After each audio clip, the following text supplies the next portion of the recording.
This is one of my customers, John Deere Z22 or Z225. He brought it in with kind of a unique problem.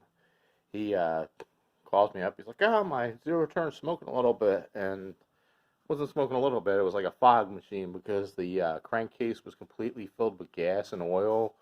What happened was his fuel line was rotting out. On this side. But it was falling apart, and what happened was some of the rotten rubber got into the float. The float got stuck open, and some of these people, this was his fuel filter.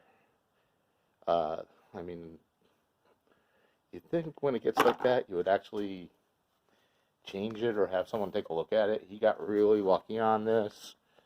We were able to put a new carb on there, change out the fuel lines. His valve cover gasket's blown. I'm waiting for that to come in. But he still has compression. What was happening was the float was stuck open. The gas was coming through here and not stopping and going into the cylinder. And then when it was shut off, it would leak down through the rings into the crankcase. And I'm amazed he didn't blow the rings out on this. But he got lucky. I mean, he just bought it off Facebook, and I'm sure the guy who sold it to him knew there was a problem with it, because he got it pretty cheap. I mean, relatively speaking, he got it for a couple grand. But you got to be careful what you buy on Facebook.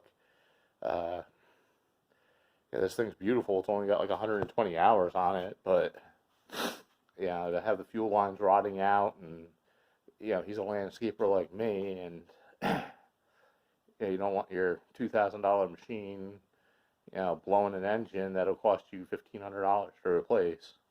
Well, I just thought I'd share that. This thing's almost back together. I'm just waiting for that oil seal to come in, and I'll button it back up and give it back to the guy, and he's happy. It was a cheap fix. It was only like $100, but yeah, it's just something interesting. You don't see too many.